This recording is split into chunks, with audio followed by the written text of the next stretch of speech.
Hello. Hello, everybody on TikTok. Hello, everybody on Twitch. Hello, everybody on YouTube. My name is Bacon Bears, and welcome to my channel, Perpetually at Home, where I usually do like DIYs and crafts and things like that, and vlog style stuff for at home. But sometimes I like to talk about my favorite things, which is like true crime and things like that, and documentary stuff, and also just hang out. So I do go live. I will be going live every Tuesday and Thursday. This week I'm going live in the morning, and next week I will be going live in the afternoon. So between the hours of like 12 and 2 Central Time. So today, let's see, we're going to be discussing the documentary that came out on Peacock, which is Face to Face with Scott Peterson. If you guys want a more comprehensive video and just compact to this without the live chat and without the back and forth conversation, let me know and I can make one and put that on my second channel, which is Bacon Bears Brain Dump on YouTube. But today we're just going to discuss this live. So Scott Peterson has come out for the first time in 20 years and has decided that he's going to allegedly, I guess, tell a completely different story than was told, 20 years ago. And I have to tell you that, nothing has changed. I am in the middle of the second episode of this documentary, and I have to tell you that nothing at all has changed at all. I am so shocked and amazed that people like this decide to get in front of a camera again and be like, I'm going to tell you the real story, and then proceed to tell you the same story. It's wild. Hi, Mr. Pike. How are you? I need to go and grab my chat from YouTube, and then we will be set and ready to go. So everybody get settled in. I should start with music, I guess. Let's see. Comments. Nope, that's not what I need. Where is my live chat? For some reason, I can't find my docs in OBS. I'm having a very hard time with that. It's making me upset. So let's pop out this chat. Pop out chat. There we go. The live chat. Get that. Docs. YouTube. As these streams go, I will be better prepared. I'm just trying to get all of the kinks out. So, okay. Now that I have all of this, let us see. I can't believe it. Dang. All right, I have 3 chats here. It's wild. There's a lot going on. Okay, so, yo, who is that? Catrell, hi. How are you? Welcome, welcome. I'm just trying to, like I said, get everything settled here. Okay, so, like I said, today we're going to be discussing, there we go. That's exactly what I needed. 2 chats right next to each other. Boom and boom. Hi, hi. Hello, hello. Okay, so now I can see everybody. I can see YouTube, I can see Twitch, and I can see TikTok. So let's get started. The first episode is called Where's Lacey Peterson? So I will tell you there's a couple of things to remember. Like I said, today is live. If you don't want to see me talking to other people and you want a video based just on this, let me know and I will make just a video on my second channel. But a couple things to note is these are all my opinions after I watched the documentary. And, but we do have to remember that Scott Peterson has been convicted of unaliving both his wife and his unborn child at the time, Connor. And he was sentenced to death, and then his death sentence was in fact overturned, and he was then sentenced to life without parole. So that's where we are at right now. If you are not familiar with the sad and tragic case of Lacey and Connor Peterson, then we shall do a small recap right now to just kind of get you up to speed. But in 2002, in Modesto, California, Lacey Peterson was a 26-year-old married to Scott Peterson, and she was 8 months pregnant. And she goes missing on Christmas Eve morning. And this is a case that took the nation by storm, complete storm. I remember 2002. I graduated high school in 2003, so I was 16, and I remember this vividly. And I was not somebody who sat home and like actively watched this on the news. I was somebody who I was a kid, but I remember seeing this whole thing. I remember seeing Amber Fry on the TV for the first time. I remember seeing Scott Peterson. I remember seeing when they caught him and he had a completely different hair color. Like, I just remember the interview with Diane Sawyer and Class O 03 hype. And it's something that sticks with me so vividly. And the picture of her, like when you bring up Lacey Peterson, the picture of her sitting and smiling while she's pregnant, and the pictures of her in her wedding dress, like those are just things that I have kind of burned into my brain, and I just remember. Scott Peterson was an immediate person of interest, but that is because he was the spouse, right? So like when you're doing a case, and as somebody who's watched a lot of true crime documentaries, and I'm fascinated. I guess fascinated is the wrong term, but I really truly am fascinated by true crime, mostly because I think I don't understand it. I don't understand how you could get to the point where you decide that it is okay to take the life of another human being.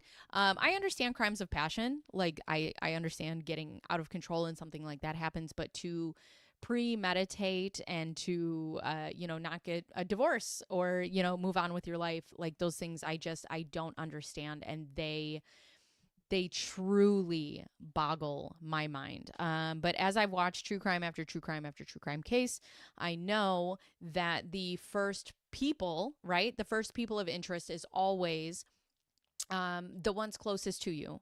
And they will always go to the people who saw you alive last, right? So Scott was the person who saw her last. He got up on Christmas morning. He had breakfast of her, right? There's this very famous story of her eating 2 bowls of cereal and then watching Martha Stewart making meringue pies or meringue or whatever. And then she goes on a walk with her dog, and then she disappears. This is the whole story. So he immediately becomes a person of interest. And one of the other reasons of that this takes the nation by storm, which again, not right, but this is 2 very conventionally good looking people. They happen to be white. And, unfortunately in our society, those cases are the ones that take media by storm. I don't know how many times we've seen, people of color not get the same amount of media coverage as our, white counterparts. So it's just and at the time, it was this seemingly perfect family. They were happy. They were beautiful. They were everything that America wanted to be. And America became obsessed by this. And it was his behavior, and all the, what is it called? I put coincidental evidence, but that's not a circumstantial evidence, right? It was all the circumstantial evidence and his behavior, and that the jury found him guilty and initially had sentenced him to death. So this is kind of where we take off from where's Lacey Peterson, right? We know that he's been in jail since April of 2003. We know that he was sentenced to death, and the death sentence was overturned. And now he's overturned to life without parole in prison. And he has now decided that he is going to come out and do a documentary for the first time in 20 years, which is what we will be covering today. It is on Peacock. It is called Face to Face with Scott Peterson. And it is his side of the story. So, whatever. And it's my telling of it, because if we watch it, on live, I will get pinged for, copyright infringement or whatever.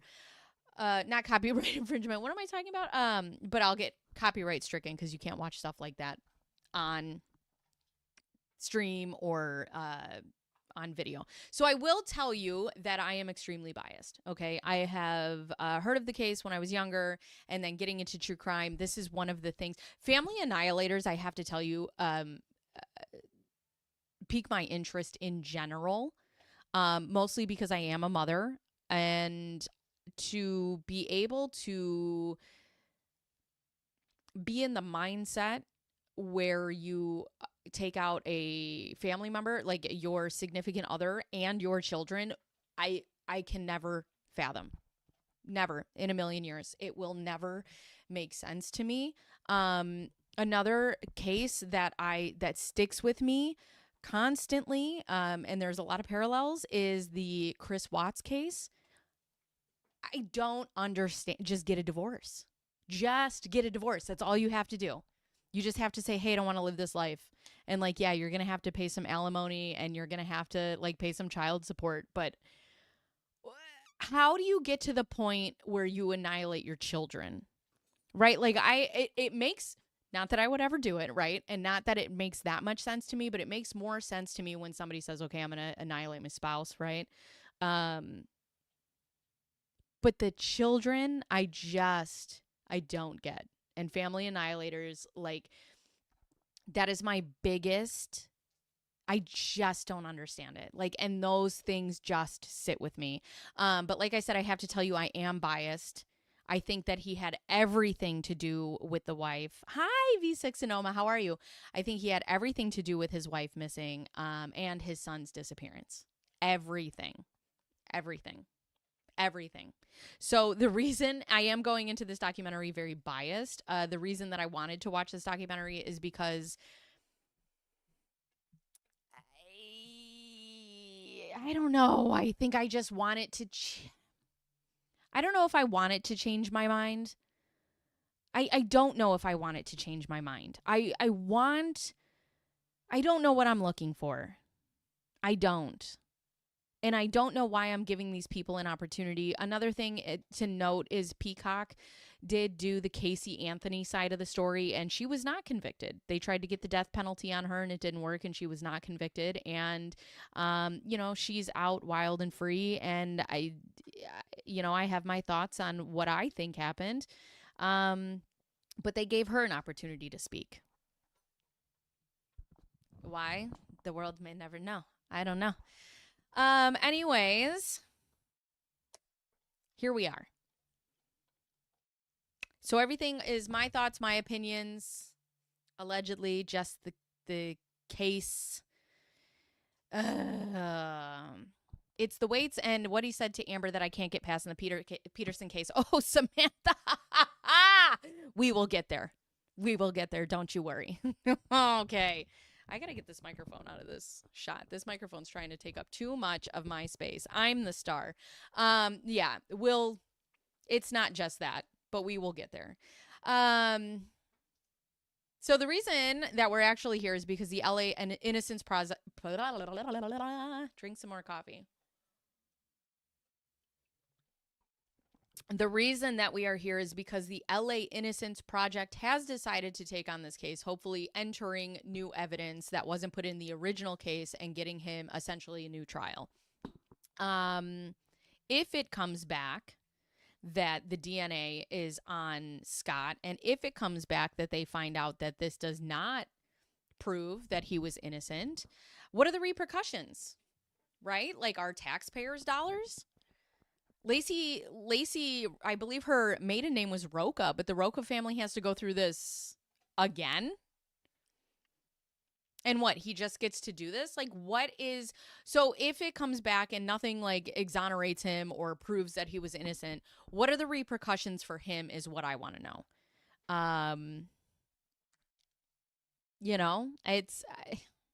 You were already sentenced, and I get that in our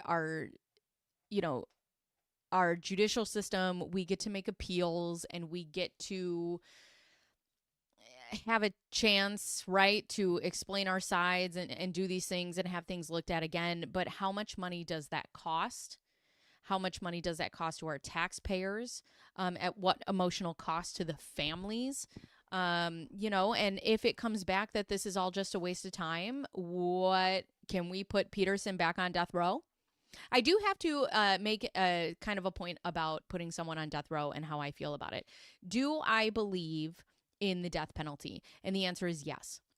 I do absolutely believe in the death penalty. I do think that there are if you are found guilty beyond a reasonable doubt and there is enough evidence and there is enough proof, and you have taken the life of someone else, then yes. I also believe in the death penalty for anybody who does anything to children. Anything to children. Anything to children. I don't care if it's taking their lives. I don't care what it is. Anything to children. You should be sentenced to death. And that's my opinion. Take it or leave it. So anyways, the LA Innocence Project comes in. They decide that they want to open this again. They decide that they want to put in new evidence that was not put in the last time, and we want to take a look at this again and get him a new trial. With Scott Peterson taking the nation by storm, and now 20 years later, we have the power of social media that we didn't have in 2002, 2003.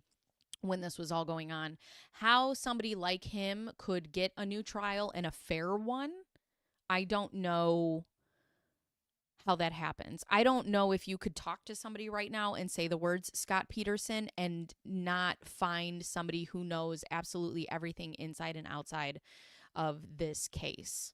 And which is unfortunate, right? Because in our judicial system, like, that's the point of going through a trial, is you are supposed to be judged off of a jury of your peers, and you are supposed to get a fair trial and not anybody in that jury who's biased. And then how do you get that when we're at a place like this? How do you get that when you have all of this information all over social media and everybody in the world? I mean, think about it. In 2002, 2003, everyone in the nation knew Scott Peterson's name and had access to information about this case only through television. And now we have the internet, and we have things like TikTok, and we have YouTube, and news travels by the speed of light. How do you get a fair trial, and how do you open a trial like this again? I don't know.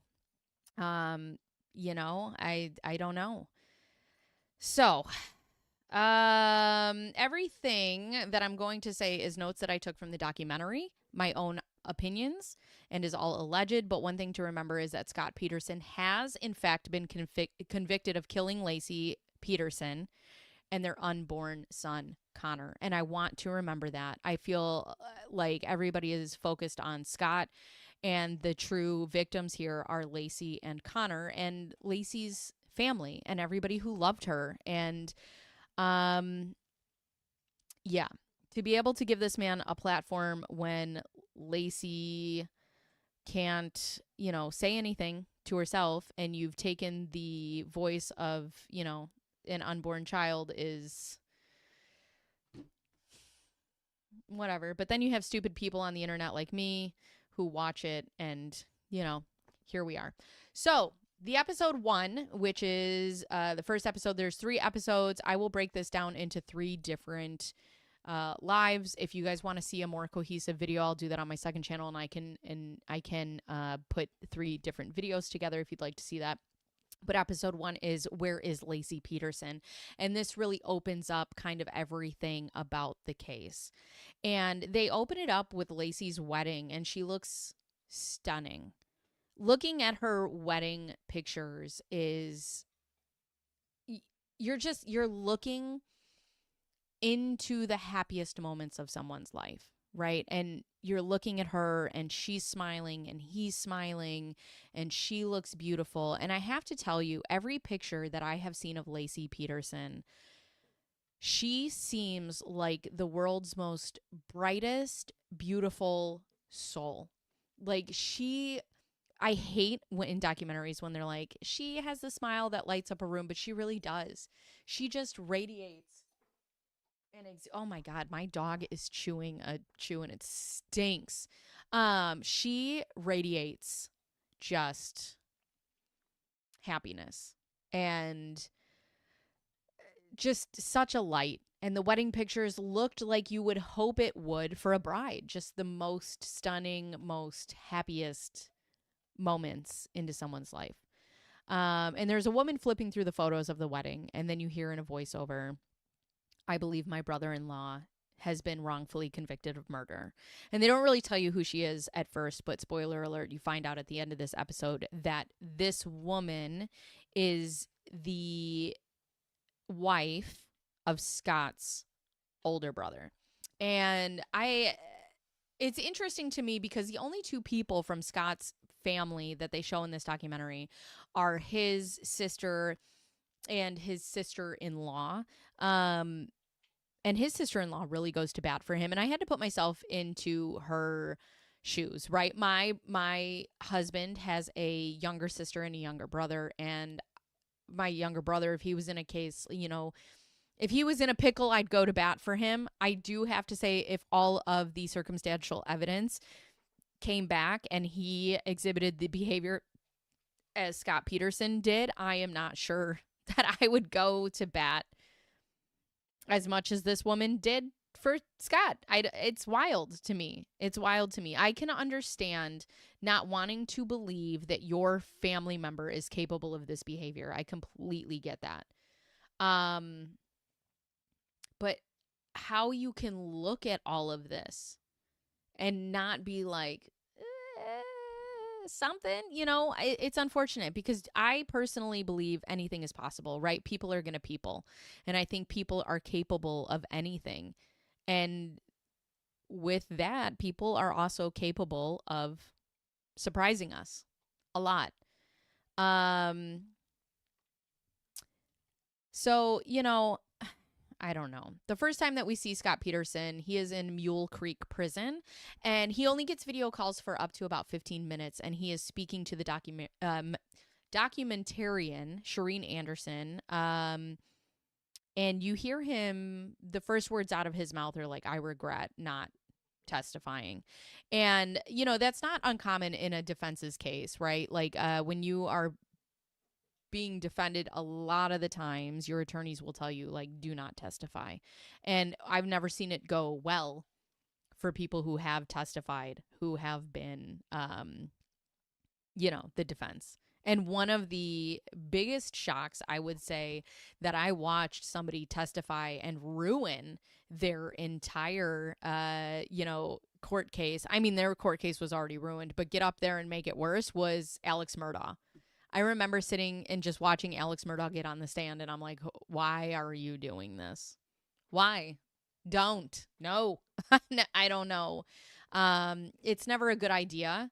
I understand wanting to tell your side of the story, but you're going to be scrutinized for just sitting. I don't know, because then you look at somebody like Chad Daybell, who did not testify, and still sentenced to death. So, I think I don't know. A part of me is like, if I'm up for the death sentence, like, let's roll. Let me tell my side of the story and you guys can go with that. It's not uncommon in defense cases, or most defense cases, for them to not want their clients to take the stand. But now he goes on to say, I have a chance now to show people what the truth actually is. 20 years later, you haven't had no opportunity to do this any point in time earlier, which is wild to me. And that's why he wanted to do this documentary, I suppose. I don't know. And like I said, this case was everywhere. I believe that if Scott Peterson wanted to tell his story at any point in time, he could have. Why he's choosing now, I don't know.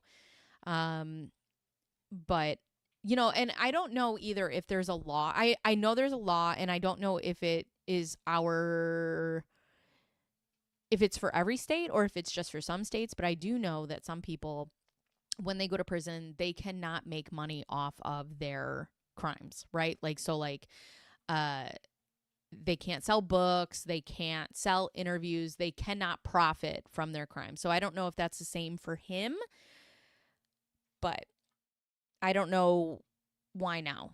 Like, what's the point? And also, why I don't understand why you would want to wait 20 years. Like, if your point is to get some of your life back, right? Like, why wouldn't you do this sooner rather than later? And also, sorry, I'm trying to readjust in my chair. But also, if you're innocent, right? And or you're that innocent as he claims to be, wouldn't you be screaming from the rooftops like, I did not do this, right? I did not kill my wife, I did not kill my son. And he would be trying at every turn to tell his story, and yet he never has. So I find that weird. In January of 2024, the LA Innocence Project decides to team up with Scott Peterson, and they are bringing up a theory that she was killed by burglars. So I have heard this theory before, and allegedly, or not allegedly, actually, there was a burglary across the street, directly across the street from the Peterson home, in a family called the Medina, or not the Medina, the Medinas, that the Medina family. And in their house, there was a burglary around Christmas time. And some of the stories will tell you that it was at the same time that Lacey was abducted. And some of the stories will, hi Crystal, some of the stories will tell you that it was on the 26th of December. So, you know, I take that for what you will. But this is as the theory goes. Okay. Hi, thank you for the gift. Thank you, thank you. But as the story goes, so far, or what I can remember from other documentaries, is that Lacey is out walking her dog, 8 months pregnant, at 10 a.m. in the morning. There are burglars across the street at the Medina home. Lacey, 8 months pregnant, decides to go across the street and see what's going on. And they take her, and the rest is history. Yeah, I don't know. I don't buy it, but you know what? We're here for the party, so let's thank you, Crystal, for the rose and the heart. I see that you just sent both of those. Thank you, thank you, thank you. So yeah. So again, the LA Innocence Project decides that they are going to they have new evidence, right? And they are going to seek a new trial with new evidence. Shireen Anderson, who's the documentarian, says that she wanted to make a documentary and reached out to Scott Peterson, to which he never responded. But she got a hold of the family. She got a hold of family members from Scott's side, which happened to be the sister-in-law. And that's when you find out that she is the wife of Scott's older brother. When you see him for the first time, watching him speak and be nonchalant and like shrugging his shoulders and like, yeah, you know, I want to get the truth out there. It's smarmy. It's slimy. It feels gross. It feels gross. You waited 20 years. Oh my God, he looks so different. Well, he looks the same and different at the same time. You know, prison did him no favors, which in my opinion, good. But it felt odd. And guilty or not, I have to tell you, guilty or not, well, he's been convicted, so guilty. Scott Peterson's behavior is odd. This is an odd behaving man in all aspects of every part of this case. Odd behavior will be the whole theme of just how I view this. Odd. But he comes out and he's talking and he's like shrugging his shoulders and he just looks like he's talking to a friend. He's talking to a friend, you know, he's just telling a story. You're telling a story to a documentarian. You've sat in prison for 20 years and you are so passionate about the fact that you are innocent and people need to hear this story, and you're just like, yeah, I just want to get my story out there, you know? What? I don't I don't understand. Um it grossed me out. It made me very uncomfortable. However, I do have to say, with him being a conventionally handsome man, right? And he is very personable and he is very charming. I do understand how some people could be convinced of his story. Not I, but you know, there's people out there who are, if you are convinced of his story, or if you believe that, he could not be a part of this, please let me know. I'd love to have a discussion of this. I would love to have an adult conversation. I don't want to argue with anybody. Your thoughts can be your thoughts and my thoughts could be my thoughts, and we could just talk about it. Viva la bacon revolution. Thank you, Cragen. How are you? But I would be interested to hear why somebody believes the things that they do. Like, why do you think he's innocent? Why do you think it was the burglars? Why do you think it wasn't Scott at all? I would be very interested to hear from that point of view. I would love to argue. Also, yes, V6, thank you. He said that the reason he wanted to do this documentary is to take the hurt off my family, which was a very interesting statement to me, because there's no mention of her family. I want to take the hurt off my family. Scotto, they've been hurting for 20 years then. And he's like, yeah, just now I'd like to take off the hurt of my family. Also, I find it interesting that there's absolutely no mention of Lacey's family. And I mean, this family, watching this over again as an adult, as a mother, as a wife, as a mother of a daughter who could have a son-in-law like Scott, to watch her family go to bat for him, and her mother in the very beginning be like, this was the son that you had always dreamed of. This was the man that you always dreamed of your daughter marrying. And then for them to come out and be like, no, Scott could absolutely have nothing to do with this. And they took him into their family, and they treated him like a son, and they loved him with their whole hearts. And he's just like, yeah, I want to take the hurt off my family. How about you just give her family some evidence, actual evidence, that you didn't do this, and maybe take some of the hurt off of her family, who have lost a daughter, who have lost a grandson, But I found that statement really interesting. I'd like to take the hurt off my family. You could have done that 20 years ago. Her family loved Scott. They rallied behind him in the very beginning, and they just stood by him. So on the morning of Christmas Eve in 2002, Lacey goes missing. And the police, as soon as they find out this information, because I believe it was her dad or her stepdad that called the police, they go into immediate action, because she is a very she's a high what is the word? She's a high priority, right, missing persons case, because she's 8 months pregnant, right? They have to find this woman. They have to find this baby. And everybody goes into panic. There are strangers at the home. You see footage of people on horses. You see just people in droves coming to help this family. You see people walking through like marshes and forests, and just out and putting up posters, and just people who don't even know her sobbing. And where is Scott? Nowhere to be found. Cool as a cucumber. She's missing. She's missing. She'll come back. She's fine. Lacey's family is doing interviews. There are helicopters. Scott could not be more calm. And I know that in times of crisis, people react very differently. I know that grief hits people very differently. I will tell you that I have had a couple of very traumatic moments with my kids.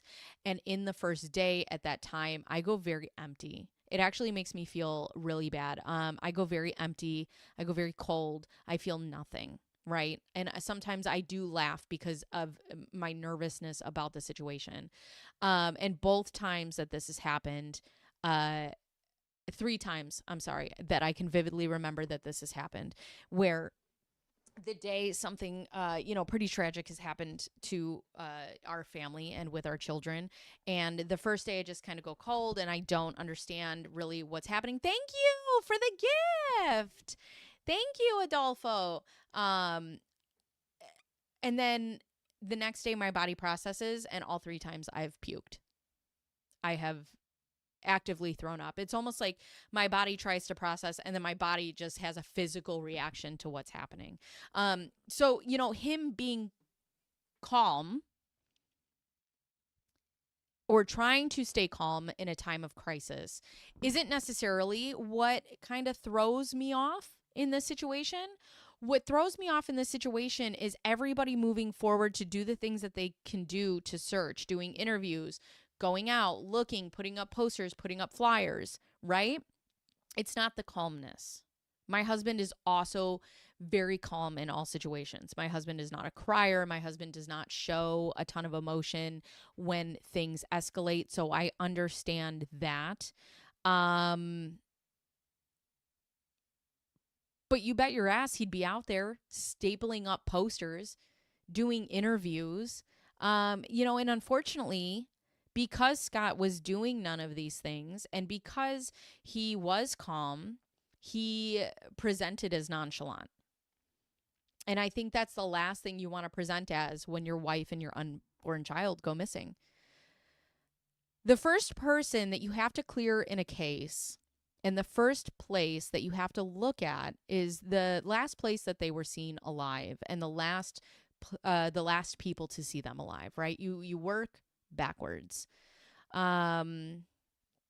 People who went through a lot of childhood trauma will actually become more calm and focused when things go badly. And I have to tell you, I do have to say that when I personally am in a time of crisis, things go in slow motion. They slow down. I'm very capable of being able to take in what's around me. I think because I grew up in an environment when there was a time of crisis, I was around people who decided to escalate, right? The drama got bigger, and nothing irritates me more than when you are in a state of, like, there's a state of panic or somebody's hurt or there's a time of crisis and you have somebody else screaming and panicking for no reason. I have actively told people when we are in times of crisis, shut the fuck up. Shut up right now. Go away from me, because it is doing no favors. And I understand that's not okay. You shouldn't tell people that because that's how they process these traumatic moments. But, like, you need to stop. You need to get the facts. You can cry later. Okay? We can cry later, but we need to deal with what's at hand right now. And I've learned to do that over time. When I was finally in a safe place, I was so anxious waiting for something to happen. Oh, always the other shoe to drop. The other shoe to drop, always.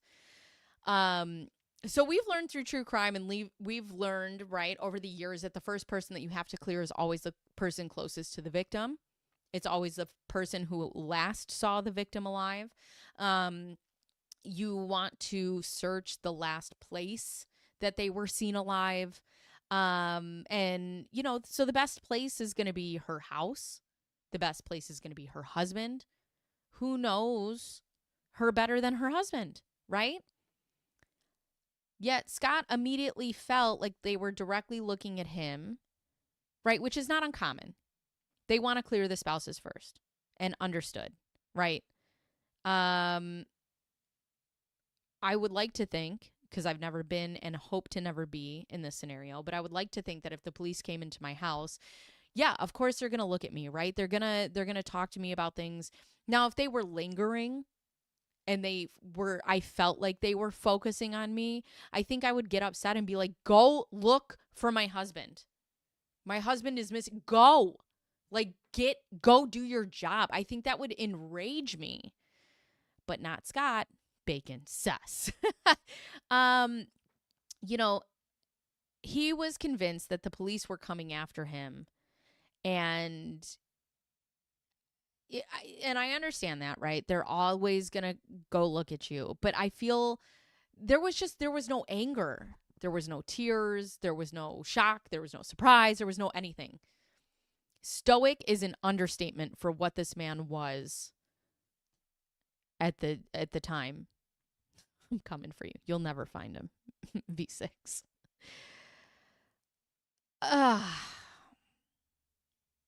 They're also claiming that he did nothing wrong, or he is also claiming that he did nothing wrong, so he has nothing to fight.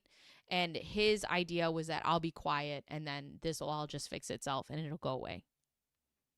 Which is another odd. That's the only way that I can explain this man is odd. Odd. ODD. Odd. Yeah.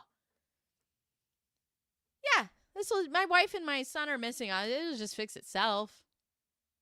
I don't have to argue. I don't have to say anything.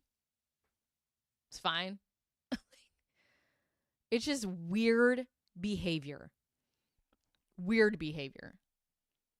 And if the truth is that he had nothing to do with this, why aren't you surprised that she's missing? Why aren't you helping find her? Why aren't you out? If this were my children or my husband, the police would have to tell me to go home.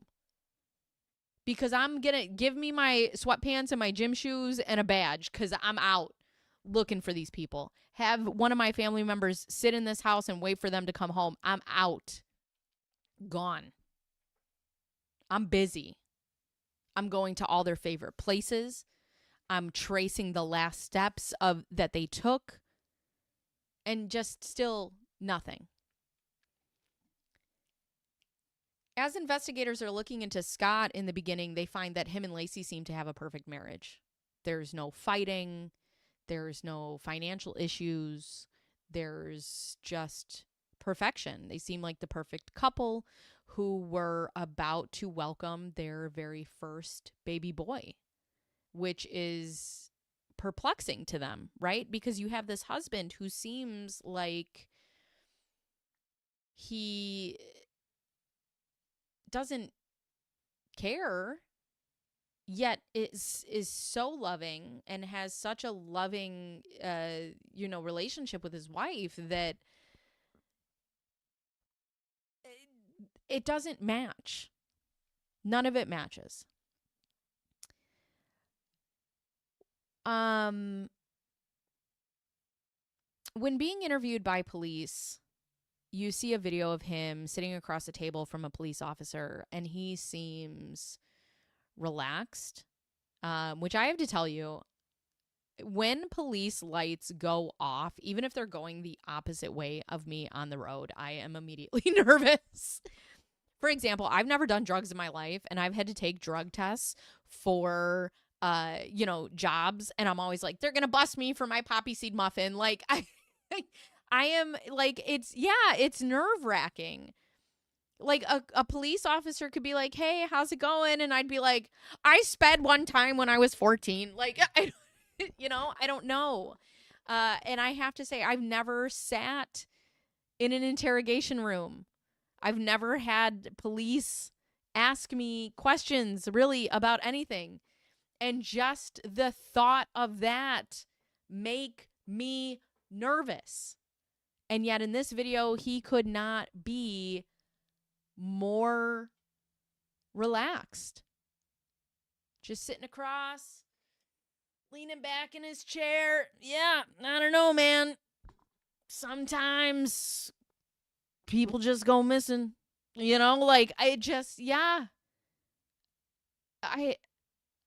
it's a wild scene.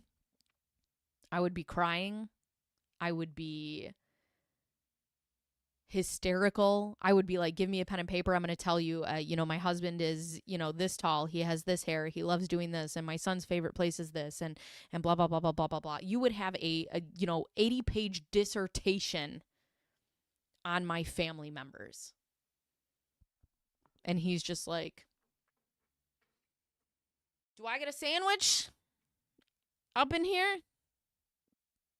You guys got snacks? Like, it's such a wild thing to watch. Also, one of the things to be noted by the detective was that he, in a few areas, had spoke about Lacey in the past tense, which I find interesting. If I talk about my kids, it's my daughter likes this, or my husband likes this. And he was talking about her as if she did something or used to, which is a very interesting way of putting things. So at this point, we start to get a little bit of a timeline. Oh, and it's interesting because I found this thing. It's from screenrant.com. I'm going to open this link in a new tab. And it is American Murder, the complete timeline of Lacey Peterson's murder and Scott Peterson's trial. And I have to tell, good, hi, how are you? And I have to tell you that it is very interesting because they do have it broken up in verifiable events leading up to the day of the disappearance. Verifiable events. This is receipts. This is his phone records. This is just anything verified. And then they have Scott Peterson's defense of the timeline of the day and her disappearance. So we'll keep that open and, off to the side. But we start to get a timeline now. So our timeline is at 10 a.m., Scott Peterson leaves the house because, it's Christmas Eve, by the way. Christmas Eve. The story is that they woke up, Lacey had 2 bowls of cereal, and they're watching Martha Stewart doing the quintessential family Christmas Eve thing, okay? And at 10 a.m., Scott leaves the house because he bought a boat on December 9th, okay? So she goes missing. I wish that I could put up like a thing behind me. Maybe I'll have to get a green screen and we'll have to put up like a red string theory thing. Like, hi, Chris. So December 9th, he buys a boat. And he said that he bought this boat for his father-in-law, or I believe his name is Ron, but it's Lacey's stepdad, so that together him and Connor could have a grandparent relationship, go fishing, and they could spend time together. That was something that he enjoys with his brothers and his dad. So, that's why he bought this boat. And he also said to the police in his interview, okay, that this was the first time that he would take out his boat. And he made that decision Christmas Eve morning because he was originally going to go golfing, but then he decided it was too cold to go golfing. So he's like, I'll just take out my boat instead, and I'm going to go fishing. Now, there's a couple of discrepancies with this story, and it's interesting to me. So Scott and his family are avid fishermen. They like to go fishing. They like to go golfing. This is something that we've heard the whole time of this case. This is something that we've heard Scott say that he likes to do with his family a lot. The men in his family go fishing. Well, as an avid fisherman myself, I grew up fishing with both my grandfather and my uncles, something that we would do every weekend. And every year we would take 2 weeks and we would go to Canada and do fishing there. I will tell you that as somebody who goes fishing regularly, one does not go at 1 o'clock in the afternoon. You go when the sun goes up. You can stay out during the day, but you start as the sun goes up, and then you fish when the sun goes down. It's sunrise and dusk, which is a common time to catch fish. So for him to be an avid fisherman and be like, oh, I just decided that I was going to go fishing at 1 o'clock in the afternoon, I found interesting. Which, if he were to just be like, yeah, I wanted to take the boat out for the first time and just like do a boat ride, that would have made more sense. But he held on to this fishing story. The other thing is he had purchased a fishing license specifically for the 23rd and the 24th of December. So you were going to go golfing on the 24th, but decided it was too cold. So you were going to go fishing instead at 1 o'clock in the afternoon. And you just magically, you're like, oh, I just had the foresight, the insight to buy a fishing license for the 23rd and the 24th. Very interesting. So, do I believe that the decision was made that morning to go out on his boat? No, I do not. Because of the fishing license. Do I believe that he was going fishing being an avid fisherman, and he says that he's going in 1 o'clock in the afternoon when you know that you want to get that boat out on the water as the sun is coming up? No, I do not believe that. So, moving on.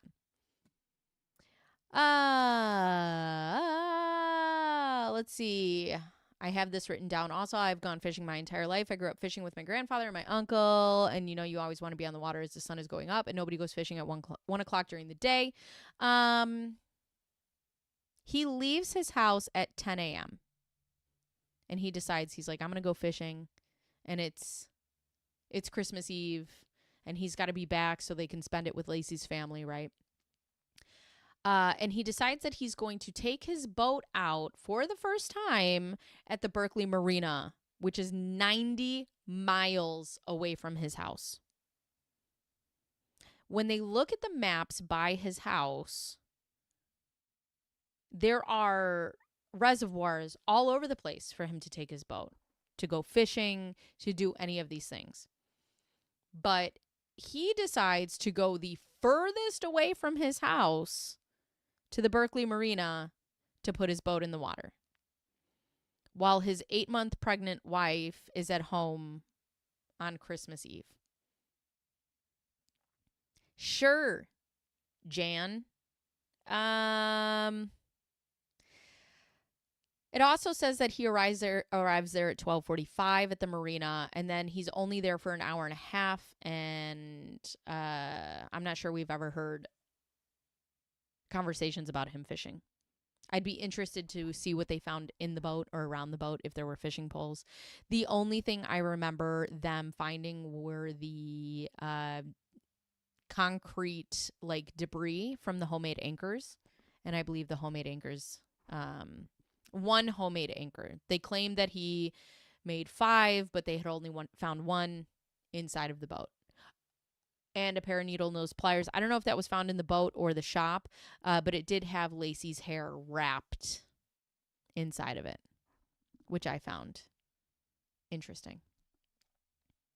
When he's done at the marina, he leaves a voicemail on the phone, and the detective says that voicemail was left specifically for him to hear. I don't necessarily agree with this. He says, the detective goes on to say that they seem like newlyweds, and that it's ooey gooey, and that, you know, he placed that phone call there.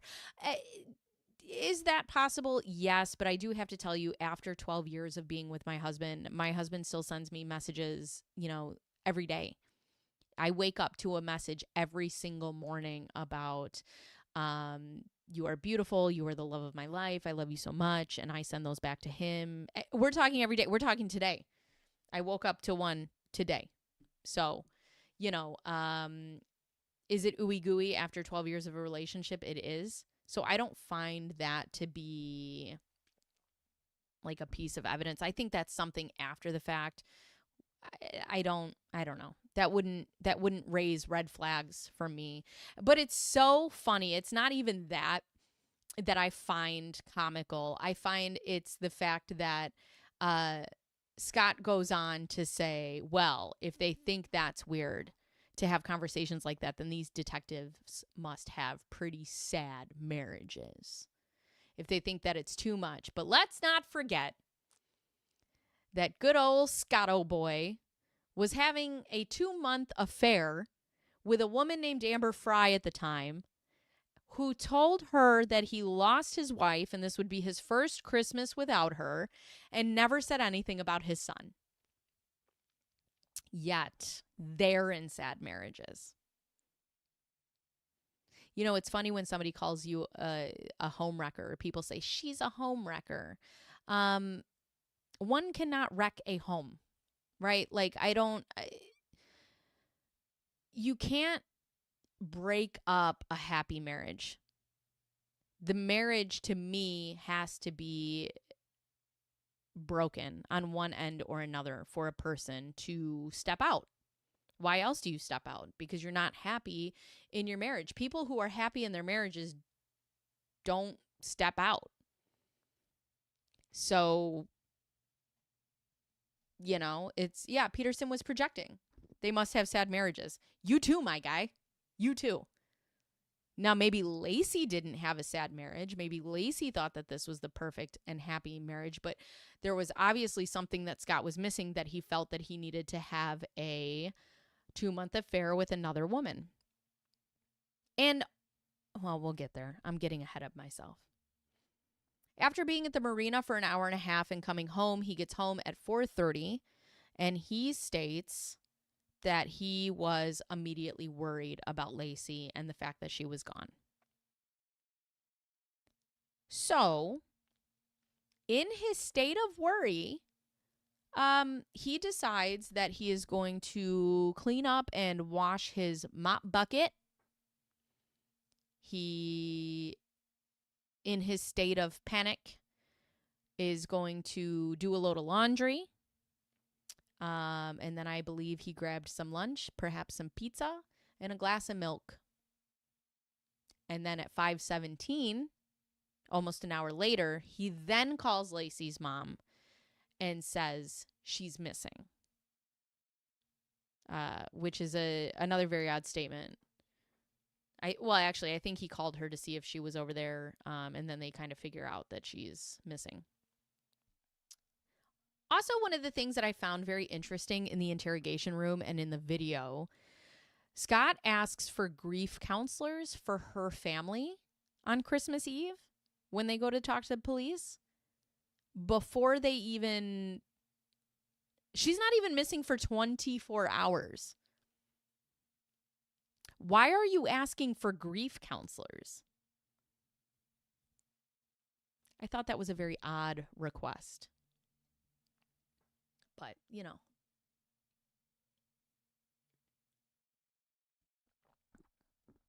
Also, as somebody like missing a person, I wouldn't be like, I need a grief counselor right now. I'd be like, get your fucking gym shoes on. We're going searching, my guy. Like, what? I don't know. Odd behavior. I just wish I had a button that when I pushed it, it just put up odd behavior. Odd behavior. Now,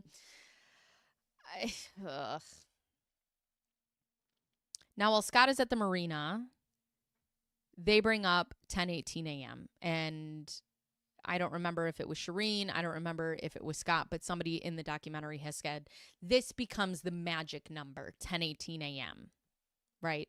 Which means that the police theorize that Lacey has to be unalived before 10:18 a.m. Now, while Scott is gone at the marina at 10:18 a.m., a woman named Karen Service, their neighbor, finds their dog Mackenzie and puts it in the backyard. And she says this is somewhere between 10:18 and 10:34.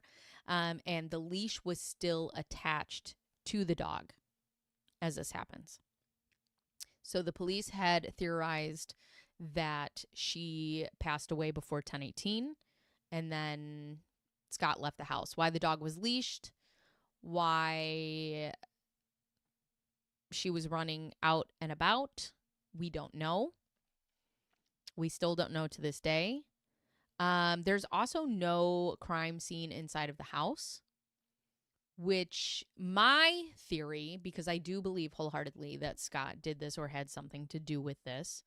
My theory is if there's no crime scene in the house, right? There's no sign of a struggle.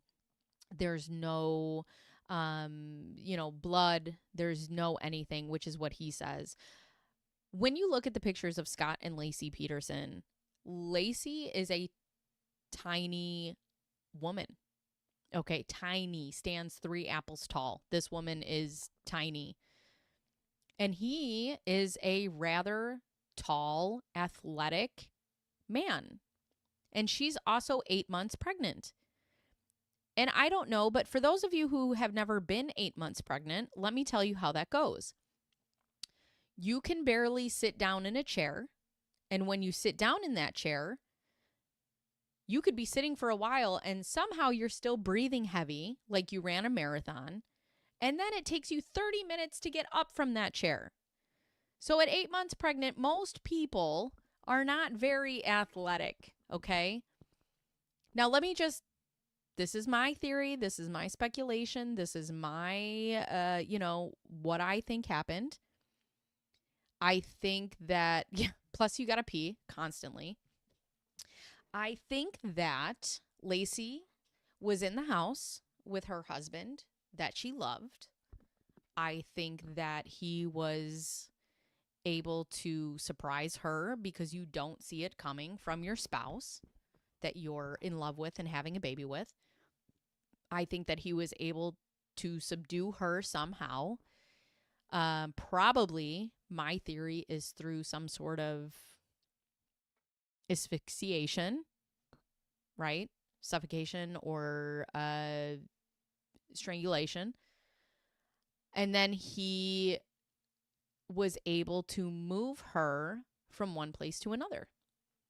And I don't think that there was a struggle, because I think that, when you are a more athletic man and you are taking out a woman who is 8 months pregnant, there's not a lot of places she can get to or fight. It's very hard. Yeah, and she probably had swollen feet and swollen legs. And Scott, compared to her, I have a picture of them up here right now in this, and you could just see the height difference. I mean, he's got 2 heads on her. She only comes up to his shoulders. So it's very interesting. And if there's no blood, yeah, I don't know. That's my theory. Oh boy. But who am I? Let's see. I lost my space now.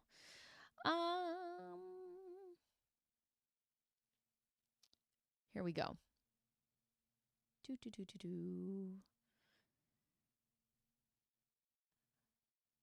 Christmas morning, December 25th, press release. They tell the media that she is missing, that she is a high priority missing person because she's 8 months pregnant. And this turns into a national media frenzy. Like I said, perfect looking family. They're about to have a baby. This woman goes missing. It's Christmas. Just all media fire. You're right. The woman, she was an easy victim at this point. 8 months, you can't run. You're not agile, that's for sure. Agility is not a word that comes to mind when I think about being 8 months pregnant. No. Lacey's family at this point were 1,000% on Scott's side. They loved him like a son. They are actually to the point where they're defending him because other people are saying, do you think Scott has anything to do with it? And they're like, absolutely not. Like, they were, when you watch the interviews, they were almost like flabbergasted that people would even be saying this. There's no way that Scott is involved in this. Absolutely not. There's no way.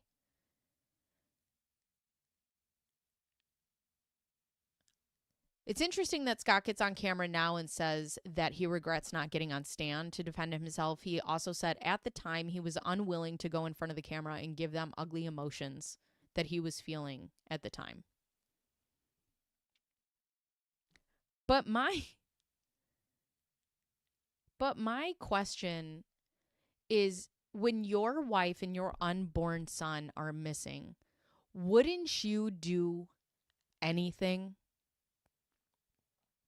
I would go on national television, unshowered, unwashed, no toothpaste, ready to go, crying, snotting, find my family. Anything. Moving heaven and earth. And yes, freaked out. I would show the world every because I don't care what I look like at the time. That is such a narcissistic feature to be like, oh, I didn't want to give them my ugliest emotions. I don't care. The world can think I am psychotic. Find my family. Find them. Find them. That's another thing. I would love to cover this, but the Madeline Soto case, if you guys have watched that, the way that the mother is acting in these interviews.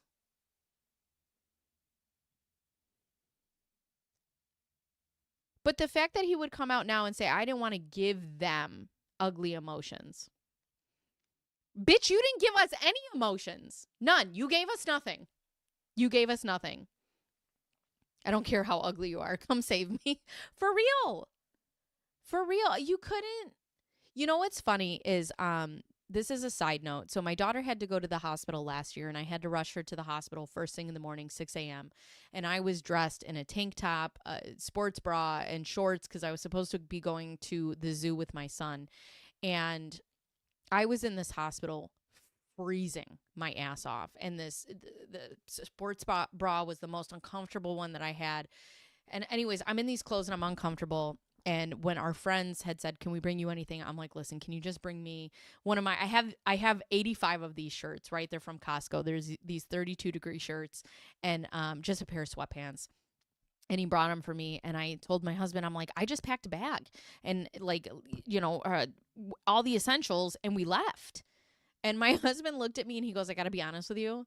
I would have been really disappointed in you if you got ready and dressed and then decided to take our daughter to the hospital. And I was like, that's a good point. But that wasn't, and my daughter, like I had to take her. That wasn't even in my thought process of what I looked like or what I felt like. It was like, no, get your kid to the hospital. Everything else can be handled later. And for him, it's like, I don't want to give that to them. It's so bizarre. And I found that statement extremely odd because he's so much more concerned with his emotions and how he's perceived than possibly aiding the search for his missing wife and child. Like, police want to go into his house. And they go up to him and they come to the house and they knock on the door and they say, listen, if you sign this piece of paper, we can search your house, we can search the shop, we can search the boat, we can do all these things that we need to do. And he looks at them and he says, you don't expect me to sign this without a lawyer, do you? What? Like, I would open come on in, find whatever. What do you need? I would open all the cabinets. I would flip rugs, like whatever. You want to go in my underwear drawer? What do you need? Like, yes. Search it all. Search it all. So the cops have one up their sleeve and they're like, they kind of set him up. They wanted to see what he would do. And he said no. And so they come back with a search warrant. Which again, if you had nothing to do with this, why wouldn't you show them anything you could to present them anything, any evidence at the time to help? He's not necessarily hindering the investigation, but he sure as hell ain't helping it. That's for sure. Like, you know? So he denies entry and access to the house, and they had a search warrant, and they said, well, we're coming in anyways. And his response is Al to the detective, because his name is Al. Al, where's the trust? What? Like, the literal job of a detective is not to trust anybody. Nobody. Zero people. The job of the detective is to be on the side of the victim.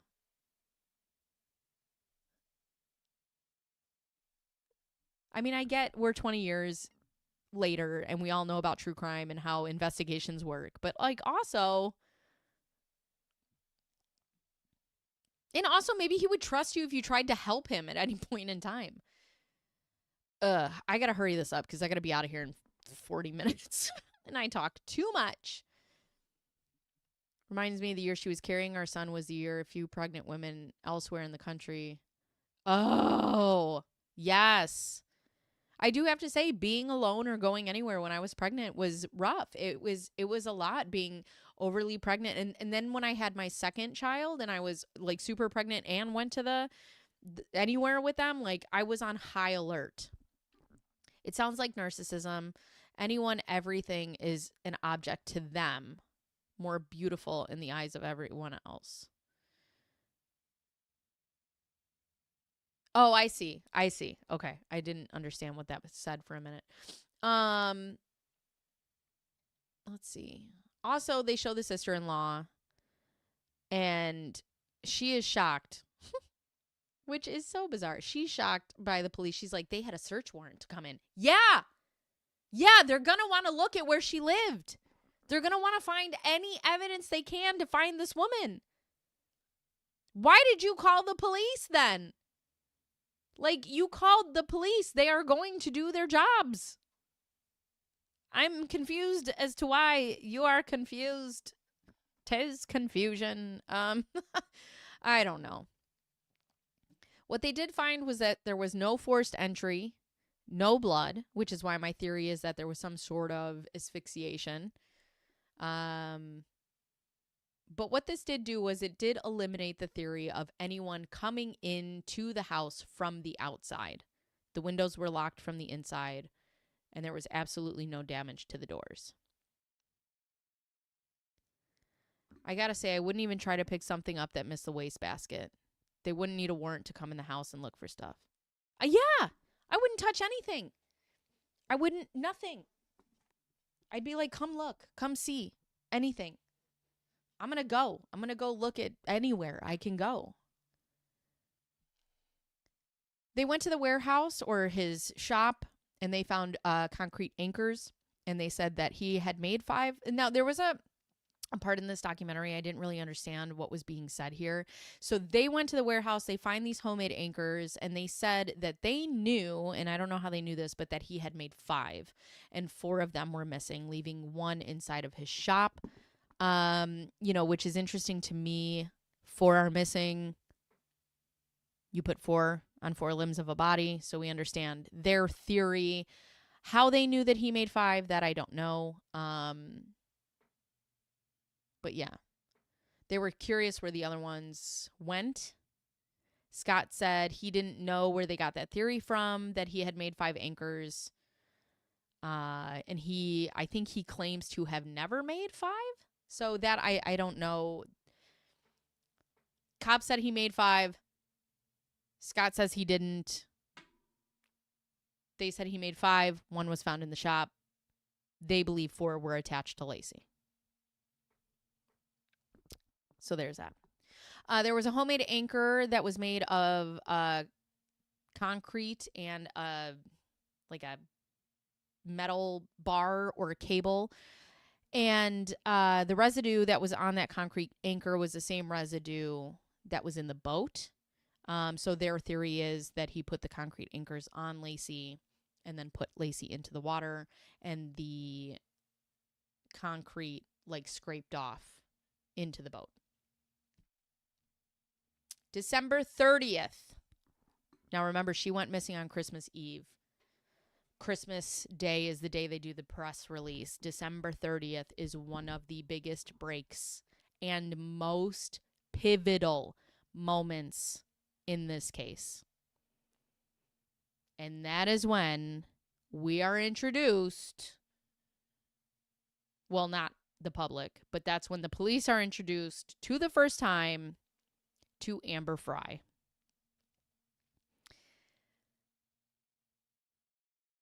The police, the public,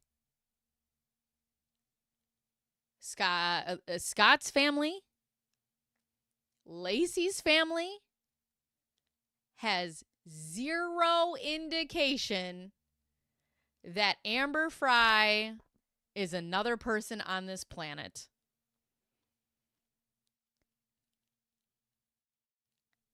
Now that, paired with his oddball behavior, not great. Now, Scott Peterson, who has this absolutely wonderfully perfect marriage, telling the detectives that his marriage is so sad, okay, or their marriages are so sad. Let's rewind to October of 2022, 2 months before Lacey goes missing. Scott is at some sort of convention for work, I suppose, and he meets a woman, and he is presenting to this woman that he is single while wearing a tag. I assume the "Hello, my name is horny bastard." That, nothing says happy marriage like that to me, honestly. And I have to tell you that if my husband was ever at a work conference where he put on his badge, horny bastard, and he was presenting as single, go ahead. Present to be single. Because that's where you're headed. I don't need it. I don't need it. So bizarre. So bizarre. Also, even if you are single, the ick that gives me, you're a grown man. If somebody came up to me with a tag that was like horny bastard, I'd be like, ew. So you have a happy marriage, and then you say it's so offensive that the police said that he didn't want to be a dad or he didn't want to be a husband. Yet, that's your behavior. Not only are you not telling anybody that you're married, you're also not telling anybody that you have a baby on the way, which tells me you are not happy about either of these things. You are not excited about the birth of your child. You are not happy about the fact that you're married to this wonderfully beautiful woman. Yeah. Anyways, this other woman he's talking to says, I have this woman. Her name is Amber. She lives in Fresno. You should meet her. They end up meeting in November, and they start dating, and there is this quick whirlwind of just romance. Scott is great. He's handsome. He's charismatic. He's amazing. Now, Amber Fry calls into the police hotline, and we now understand that Scott is national news. Okay, so Amber Fry calls into the police hotline. The detective happens to be standing behind one of the hotline people, and she starts typing in, I am the girlfriend of Scott Peterson. Which I am curious, because people have such a desire to be a part of high-profile cases. I wonder how many people claimed to be a part of this, because I guess psychics were coming out of the woodwork, and people, and I saw Lacey here, and I know them from here, and I do this and I do that, and I'm curious as to how many people actually claimed that they were dating Scott Peterson. But anyway, Amber Fry gets through, and what I don't understand, though, is did Scott not think she was going to find out? Does she not own a television? He was being picked up by the Today Show. I mean, later he went on to do an interview with Diane Sawyer, like, and she didn't live too far from him in California. Like, did you not think that she would ever hear the name Scott Peterson? Lacey Peterson? We'll get there. Anyways, so she calls the police and she says, I'm Scott Peterson's girlfriend, and he is in this case with Lacey Peterson, and the police say, does he know that you're speaking to us? And she says no, and he says, good. Do not tell him. And the police drive over to her house, and they're like, listen, we're going to go to, which throwback, they go to Radio Shack. Can I get a woo-woo in the chat for the Radio Shack? And they buy her a recorder so that she can record their phone calls that they're having together. And she says, Scott calls me every day. He calls me absolutely every day. And sure enough, as they're setting up the recorder, Scott Peterson calls. And it's interesting because in this RS woo-woo, in this documentary, he diminishes Amber Frey to just sex. I had sex out of my marriage. This was just some girl that I had sex with. She was the one who made it into a relationship after she found out about Lacey, which is interesting because they have all the phone records and you called her every day. He speaks in the documentary, about cheating. He says cheating a lot. And I just had sex. And I will tell you, in my personal opinion, cheating and having an affair are two different things. Okay? Having an affair is cheating, but you going out and having a one-night stand with someone and regretting it, still horrible, right? Still cheating. But having a 2-month affair, telling a woman that you want to marry her, telling her that you love her, there's nobody like her, she's so special, that you want to be the father of her child because she's a single mother, you want to spend the rest of your life with her, is not just cheating and having sex. That is a full-blown affair. That is emotional. That is a relationship. And for him to diminish it down to that after the fact that these police have 29 wiretapped hours of this stupid a-hole on the phone, for him to just be like, yeah, we're just having sex. You're an idiot. Like, does he not realize that, like, recordings and videos exist? It's just people who think that they're smarter than everybody in the room.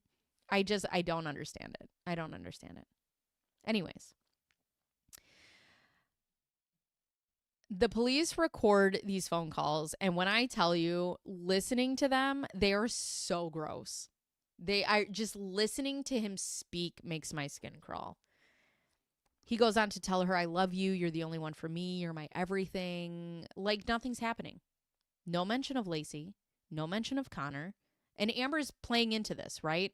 We're talking about the Scott Peterson and Lacey Peterson case today. I'm watching the Face-to-Face with Scott Peterson. This is his version of this. So he goes on to tell her and speak to her like absolutely nothing is happening. I love you. I miss you. How are you? How was your day? That's so nice. You know what? She played it the right way, because I would have been like, listen, bitch, like, how do you keep your calm on the phone? And now, not only does she have a part of this affair, which she thought he was single, she finds out that he's married. She finds out that he has a baby on the way, and she finds out that they are missing. And she is essentially, right, adjacent or, through transitive property, right, a part of this. That has to be horrifying. And also the fact that she's a mother herself. The police have 29 hours of wiretap, and I have to tell you, I listened to 29 seconds of him talking to her on the phone, and I wanted to punch myself in the face.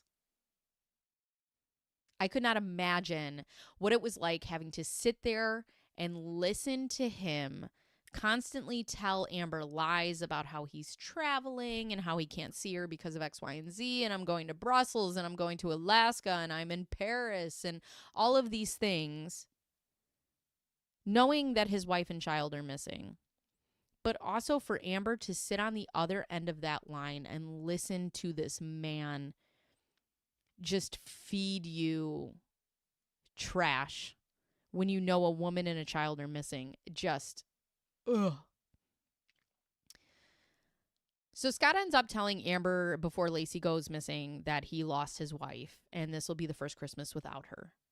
And Amber also alleges that he told her that it was tragic, and didn't want to get into the specifics of it. And, you know, that's understandable. This is a tragedy, right? So Amber confronts him and says, I was under the impression that she was already gone. And there was no mention of Connor at all, again. And she confronts him about this on the phone, which they have tapped. And he says, in a true narcissistic gaslighting fashion, there are different kinds of lost, Amber. You got it wrong. He didn't say you got it wrong, but that was how it came off. There are different kinds of lost. And if you've ever dated a narcissist, this is gaslighting at its finest. You took it the wrong way. You minced my words. I didn't say that. You said that. I didn't say she died. I only used words to make you believe that she died. And you just came to that assumption by yourself. I didn't lead you that direction. God, you're sick. It's, what a douchebag.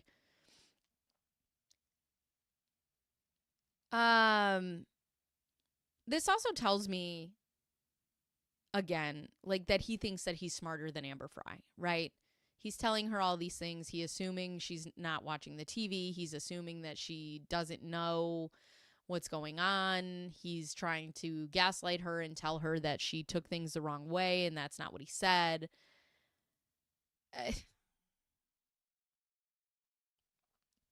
Also, one thing to note, and I've seen this other times, and some things that I know on the case, allegedly he had told Amber that he didn't want to be a father, right? He didn't want to have any natural children of his own, but he did want to be the father of Amber's child, that her child was enough for him. So there's that. So now when she comes out and she tells her story, Amber is the motive. And they say he doesn't want to be a father. He doesn't want to be a husband. He doesn't want the conventional life. He likes Amber. She's fun. She's exciting. She's new compared to his wife and this family lifestyle that he doesn't want. And instead of getting a divorce and possibly paying alimony and child support and shared custody, he decides to go this route. Okay. Now, let's put a couple of dates together. He meets Amber Fry on November 20th. December 9th, he buys a boat. On his computer, he starts searching tides in the San Francisco Bay. He buys a fishing license for the 23rd and the 24th of December. And on the 24th of December, his wife and son go missing. I'll let you guys sit on that one for a minute.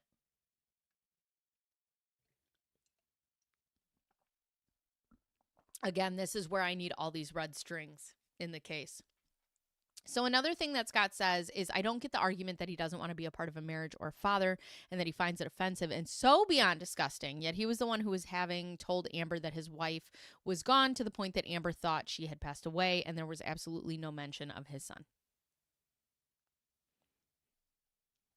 He claims that he continues to speak to Amber. So in the documentary, he's like, I just speak to Amber after Lacey goes missing because she would ruin the search. Because, you know, not the fact that he didn't help them search. She would ruin it. right? He never went to search in the first place. He didn't go looking. He didn't do television interviews. He wasn't cooperative. Yet Amber is the one who would ruin the search.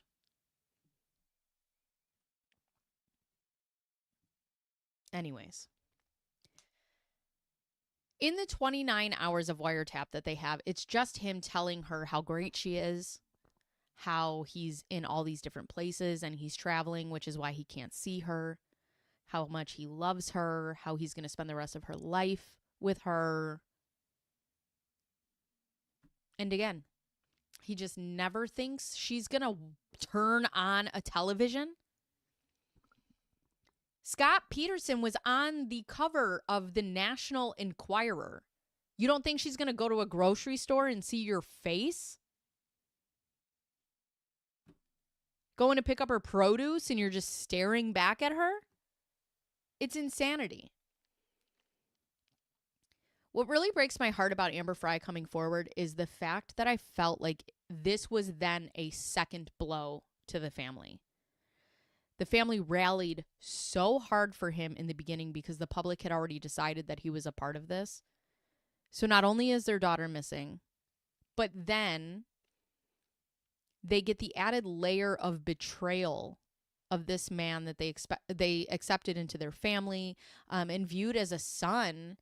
Now, not only to have some odd behavior, but completely lie about the fact that he was having this affair with another woman. You know, and if he can lie about that, you know, and absolutely nobody, I mean, not even his family knew, so he told nobody, right? Ew, ew, ew, ew. And I just thought, imagine being a mother and finding out that your son-in-law is at a convention with a thing that says horny bastard on it. And your daughter is at home pregnant with his ugh. God, this guy's such a piece of shit. But that has to be so devastating. It has to be so unbelievably devastating that not only are they missing, but now you have this. I mean, I wonder if they've ever had conversations with her. And, you know, she gets out on the podium. Amber Frey gets out on the podium in the press conference and the press release when they introduce her to the world. And she says the first words out of her mouth are, "I am so sorry to Lacey and her family." And she's crying and she's shaking and just, what a nightmare. I added a note here that this documentary is doing him no favors. That's a note in my notes right here. This documentary is doing him zero favors. And these interviews, and he's just a bizarre dude. He's laughing, he's shrugging, he's just like talking to a friend, you know. It's just so very nonchalant. It's just so odd behavior. I'm gonna get a sign that says that. Odd behavior. Very odd behavior. Now, the sister-in-law reflects on the affair, and she is shocked. She's disappointed. She's mad. But this little insert, hi Nikes, this little insert, like, strikes me as odd. She's crying about the affair coming out and says she realizes no one is looking for Lacey alive anymore. They're just focusing on Scott. Yeah. Like, I just want to know if you thought that Scott was innocent this whole time. There's no part of you that was like, oh, shit. And I'm not saying because he had an affair that he's a murderer, right? That's not what I'm saying. I think he's a murderer because of everything else. But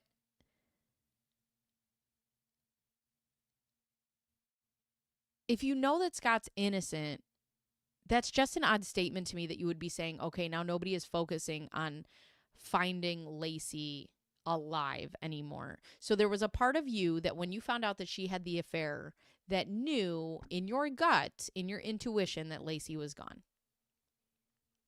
Which tells me that you think or thought at some point that Scott had a connection to Lacey's disappearance.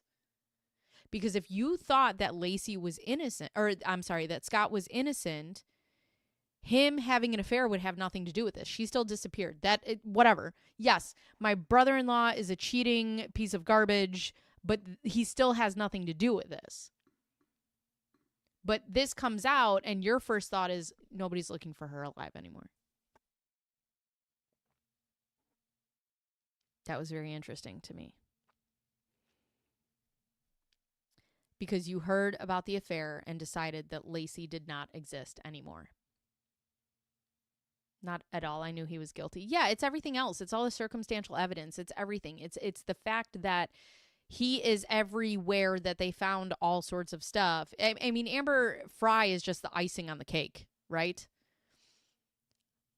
Lacey's brother comes out at the time during a press conference, which is heart-wrenching to watch. And he says that these are not the actions of a man whose wife is missing. They hear the tapes. They see his actions. I cannot fathom what they were going through at that time. And I agree with you. Amber is also a victim. 1,000%. This is something that she will carry with her for the rest of her life. And for him to come out and talk about how she's just, diminished to sex in this documentary is wild to me. And if I was Amber Fry, I'd be like, let's go. Let's light this candle. Lacey's brother comes out at the time and says this is not the actions of a man whose wife is missing. And he also claims that he is not working with or has been really cooperative with the family at this point.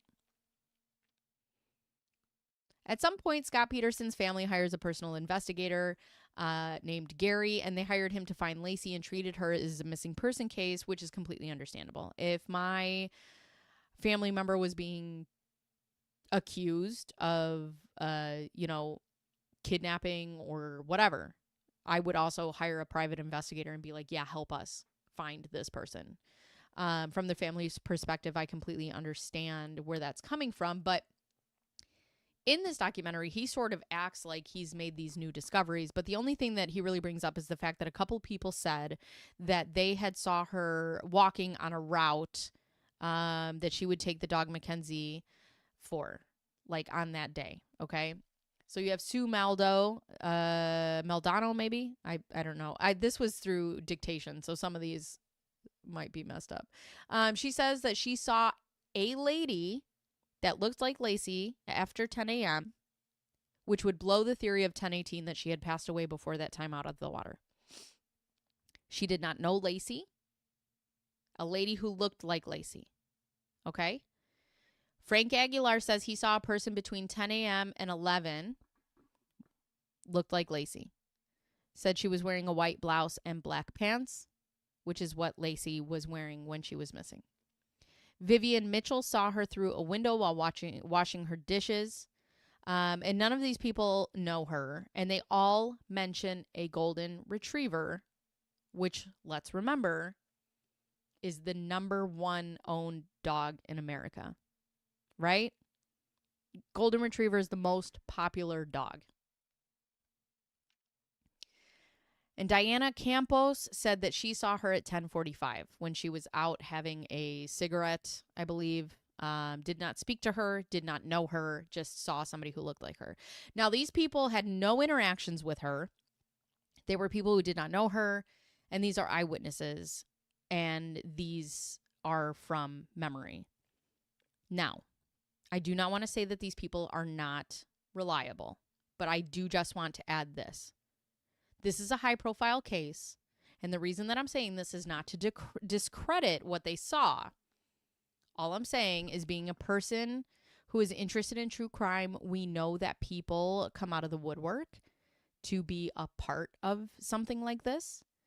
We know historically that eyewitness testimony is not always the most accurate. Memory is not accurate at all.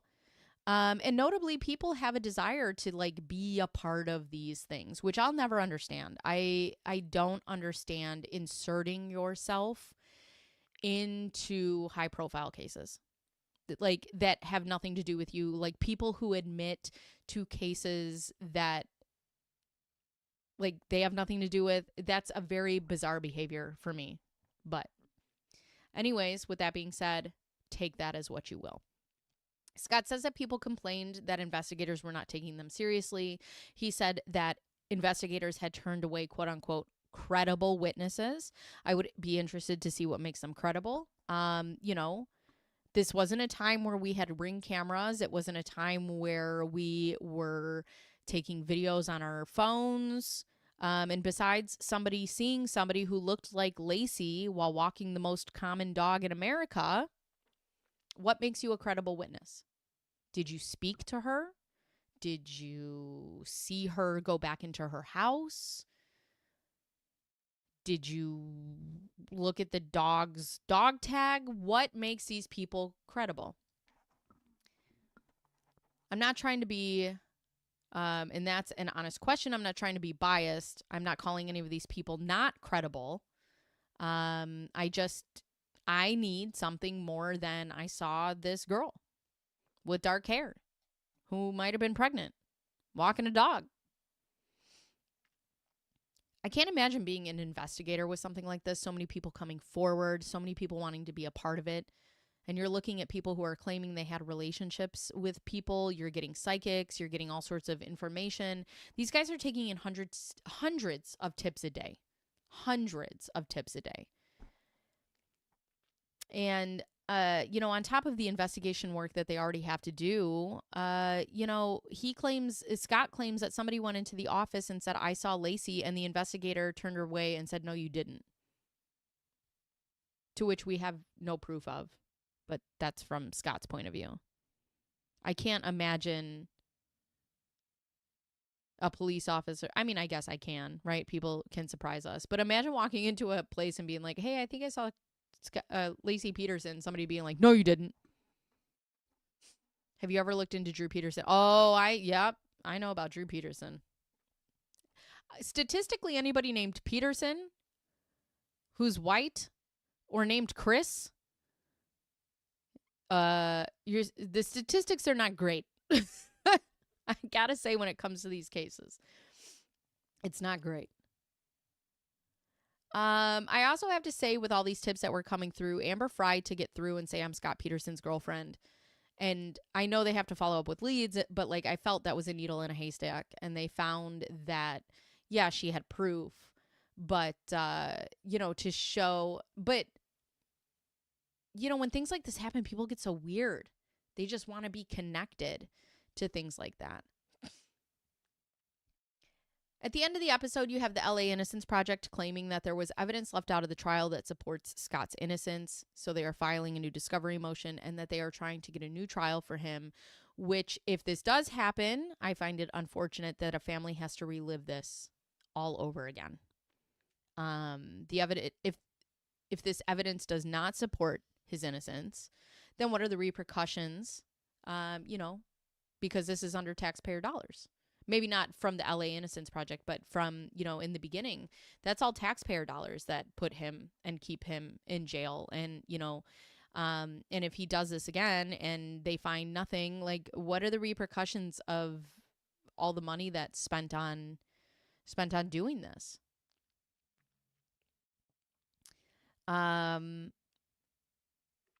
The last thing that's really said in the episode is the sister-in-law of Scott Peterson saying Scott Peterson is innocent and I'm not afraid of the truth, which to me was an odd statement because I don't believe anybody's afraid of the truth. I think the scariest thing is the truth. I think the scariest thing is that you could be 8 months pregnant with the love of your life and they could take you out and you could just disappear.